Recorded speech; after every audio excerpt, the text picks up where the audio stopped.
So, for many years I'm working on transhumanism. It's like, the age of a lady. You never ask, actually, when you talk to a PhD student. Can you hear me? Of course, you probably can see me because I'm sitting because I have too many, But if you can hear me, it's cool. And you have some nice pictures, hopefully.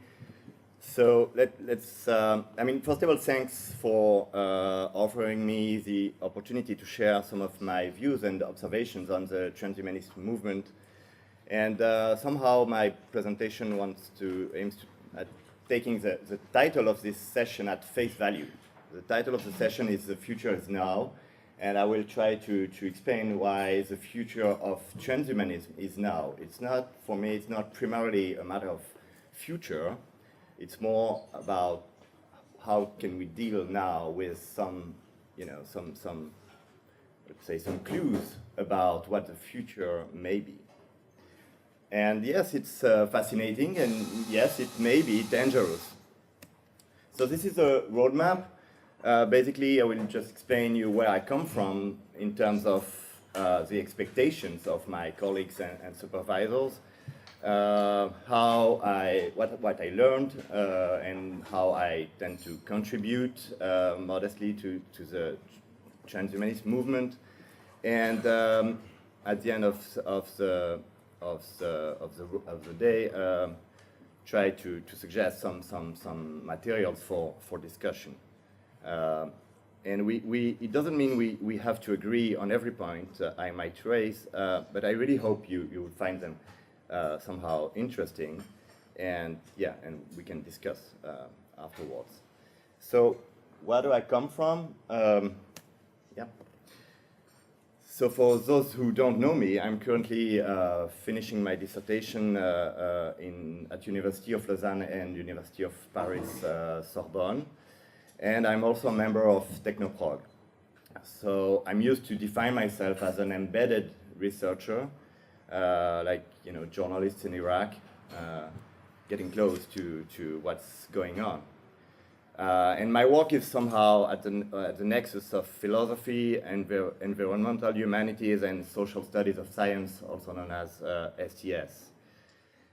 So when I started, this is about the nexus. This image is in every of my presentations so obligatory passage point. So when I started my PhD, my supervisor suggested me to work on transhumanism. And frankly, I was not really familiar with this word at this point. And I basically asked, so what does it mean? What is that? And I remember him explaining, well, these crazy Americans who firmly believe that technology will save the world. And you can look on the internet, they want to become cyborgs, look at someone like Ray Kurzweil, that guy is so dangerous, I was like, oh, okay. So I typed transhumanism in Google, and I started to learn. I watched some TED Talks, Nick Bostrom, Ray Kurzweil, Kevin Kelly, Peter Diamandis, and so on and so forth. And I was really thrilled, because I had the intuition that this new field of research, new for me at least, would be full of really interesting for what I was primarily interested in, namely the new relationships between something we call humans and something we call technology, whatever that means, but it's something changing here. And after a few months of unstructured research, I ended up finding the, by then, new French transhumanist association, Technoprog. So I subscribed to the Yahoo group, I visited the forum, and so on, and I was very interested in the way the new group, much closer to me in geographical and linguistical terms, how this group can try to promote these transhumanist ideas, and what it can mean in the French context.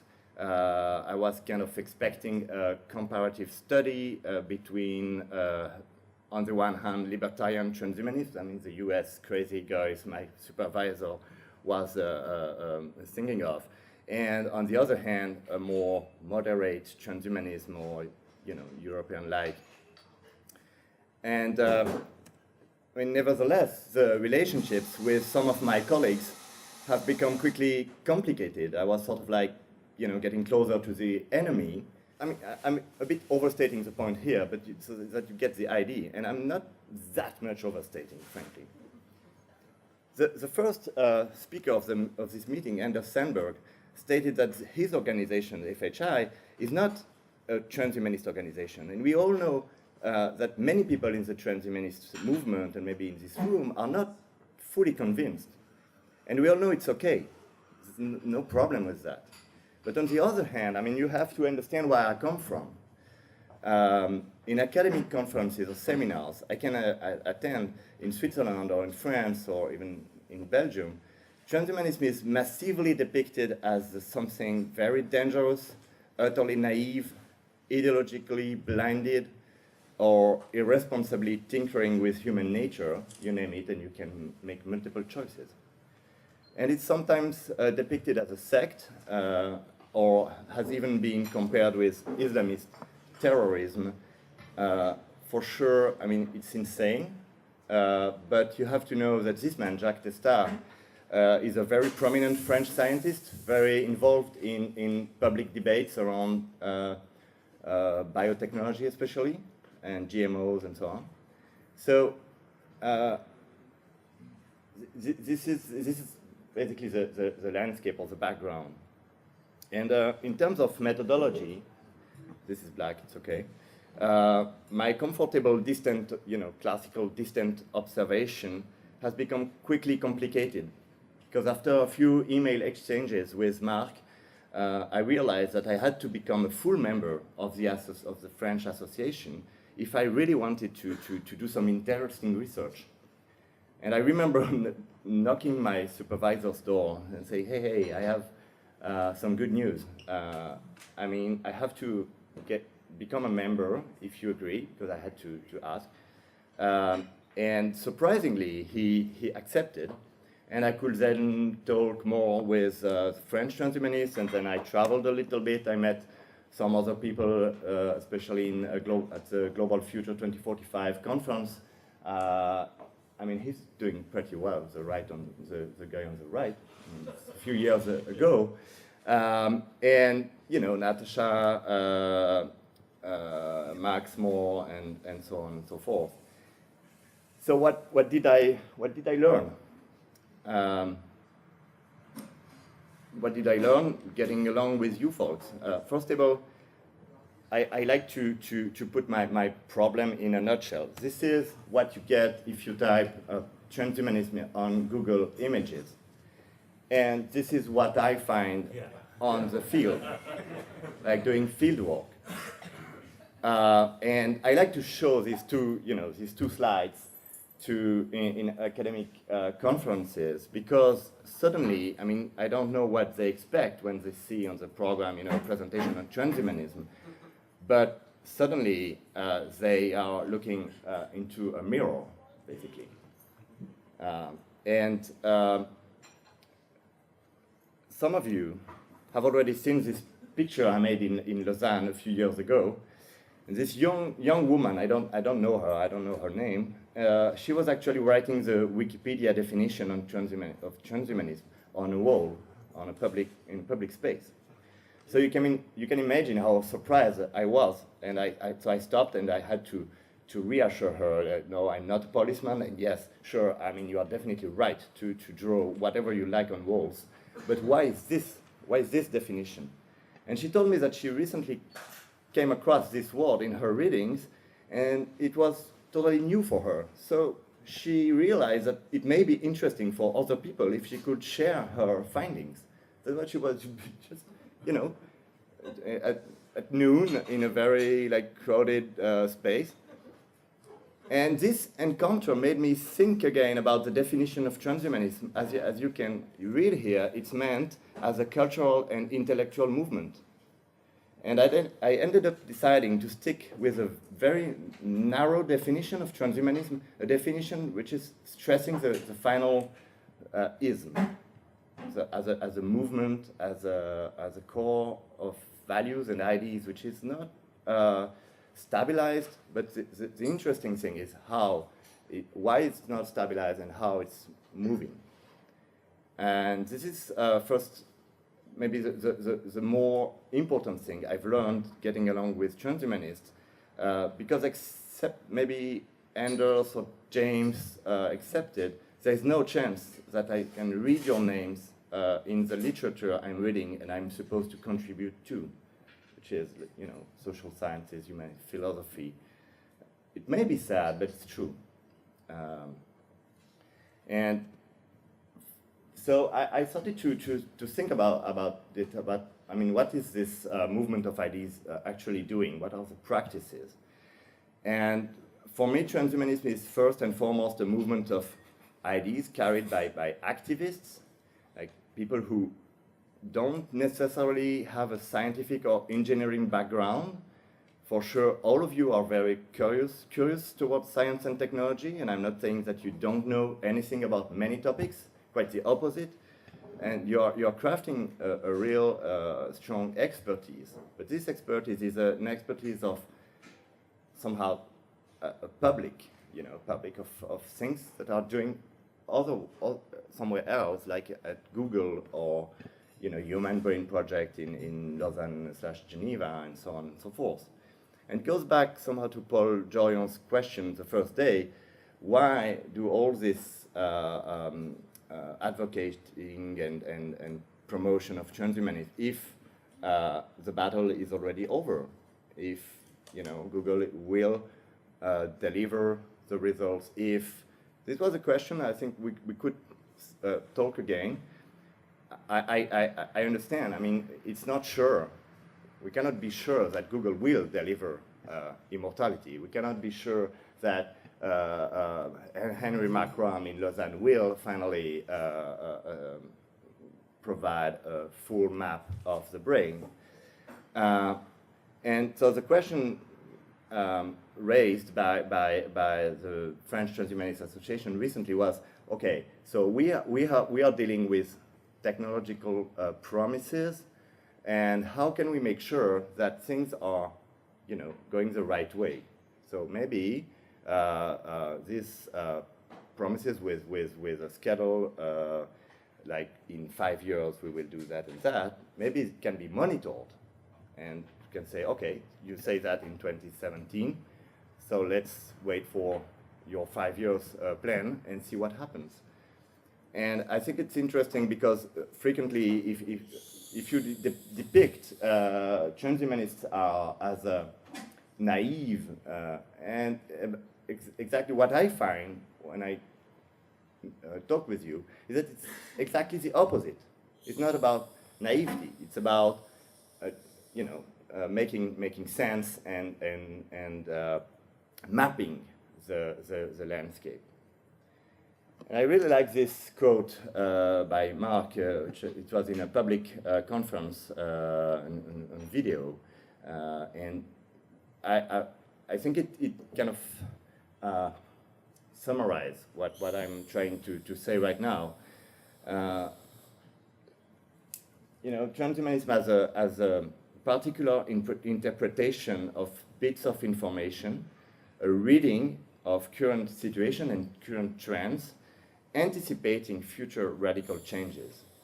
And so the future can be tomorrow or next week. It's still some kind of an intellectual projection from here to there. And I think it's really important because interpretation can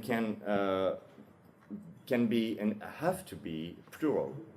There's always many interpretations competing, for sure, but at the same time, in the same space. And this is what we call politics, actually. So the plural landscape is, I think, much more interesting than a very polarized landscape between technoprogressives or transhumanists and bioconservatives, for example, or right and left. Maybe you have to know that I come from a country where, you know, politics is especially messy, but very, very productive. It's slow, it's frustrating, but it's very productive in terms of innovation, institutional innovation. So that's... Welcome in Brussels. Uh, so, how do I contribute to the movement? Well, that's pretty simple. I share information about what's going on in the academic sphere with especially the board of French Transhumanist Association in terms of scientific meetings, publications, and so on. And the thing is that many conferences, seminars, or other scientific events on transhumanism are organized without asking any transhumanist to share his or her views.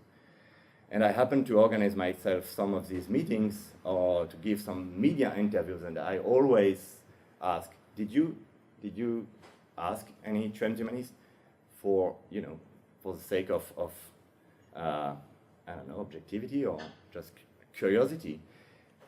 And yeah, I'm afraid I'm responsible of the Swiss TV crew who was here on Thursday.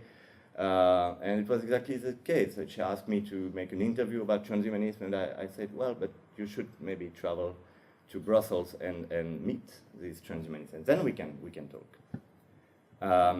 We had a public 2 hours conference with Didier recently in the public hospital of the city where I grew up, and yeah, it's just a few examples. So why does it matter? Why does this pluralization can matter for my colleagues, but it's not the issue here, and maybe for the transhumanist movement? I will just stick with 3 points here as igniting materials for discussion. Getting to know transhumanists taught me that transhumanism is diametrically opposed to its sort of caricature that I was recalling at the beginning. Everybody would agree on very broad statements and that something has to be done to ready society for future revolutions. But as soon as you get into the details, as soon as you get into the practicalities, it gets much more complicated. And people in the transhumanist movement are debating on the credibility of some promises, on political strategies or principles, or on the role of religious beliefs. For example, remember maybe the controversy with Zoltan Istvan last year and Lincoln Cannon and the petition against Zoltan. I mean, it was very interesting. And we could, I mean, the list goes on the many points or decisions or principles or values that transhumanists don't agree on. And I think it's rich. But the thing is that it's not, first of all, the striking thing is that many other actors in society totally agree on the diagnosis posed by transhumanists about future revolutions. And many intellectuals or journalists basically state exactly what transhumanists say. Humanity is on the brink of dramatic changes, and this evolution has to be framed, has to be anticipated. This is the quote just in the middle here, and this is a main French-speaking Swiss newspaper.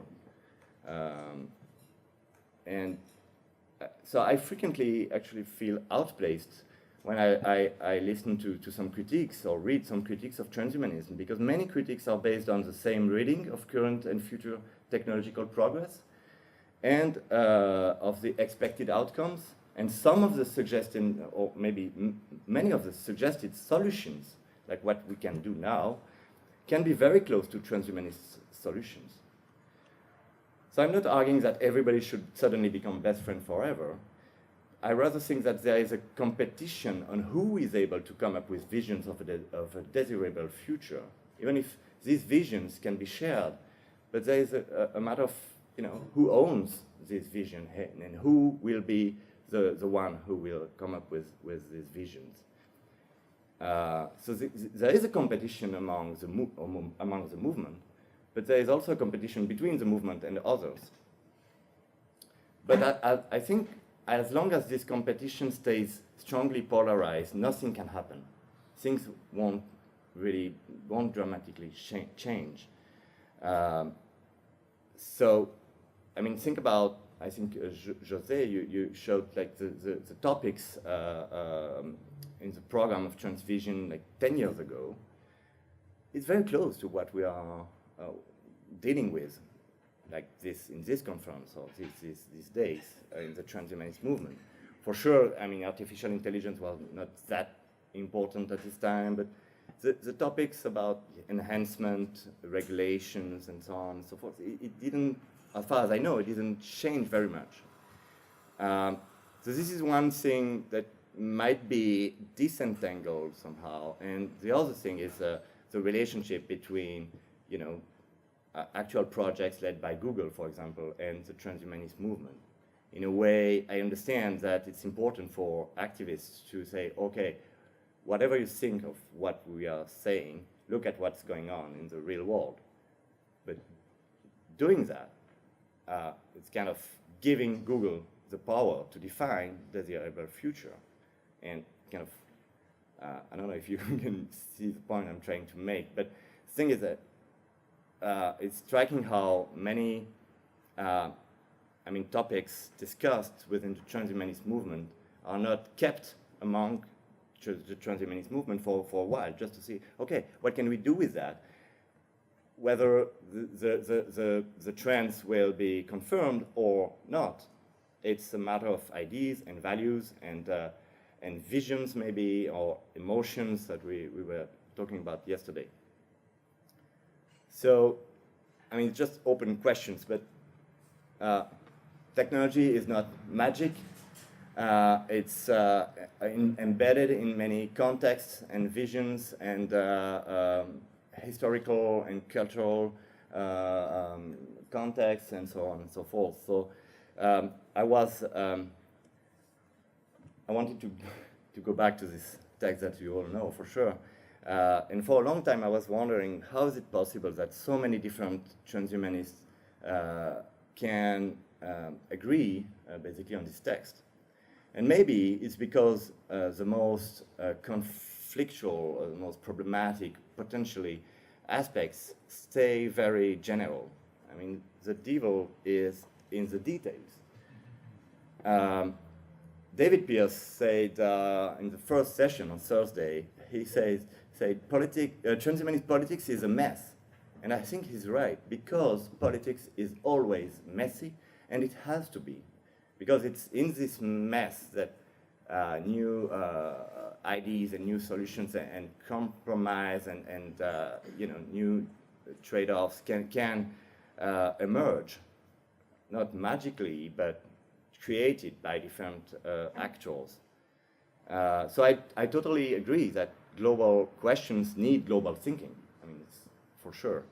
But the thing is that as soon as you want to get into politics, to deliberate, like these words highlighted here, get into politics, deliberate, get involved into policy making, you can't involve all people around the world. That's basically not possible. So different contexts matter. How institutions work right now, it matters. For sure, many of these institutions or contexts may change in the future, and some of them, for some of them, it may be a good thing. I'm not discussing that, but they are here for now. And if you want to deal with politics, you have to deal with the present context, and it's very different for if you talk about sharing your DNA, your personal DNA data. Or asking people to share. If you ask to German people, all German people right now, the reaction will be totally different than the reaction in Switzerland, for example, where the relationship with the state is different. What you can expect. Do you trust your government for your personal data? Apparently in Switzerland it works quite well with biobanking. But in Germany, the things are quite different. So the third and last point, and somehow building on this, how many of you have implanted chips, like RFID, neodymium implants, and so on? Nobody? How many women are in this room? Can you maybe raise your hands? if you define yourself as woman, for sure. Yeah, quite a few. No, I mean, it's a serious question. So how many of you are men and white men? I mean, the question I wanted to just point here is transhumanism is really, I mean, taking it seriously, the fact that technological evolutions can lead to inequalities, and these inequalities has to be how do you say that? I mean, there has to be done something to avoid these inequalities.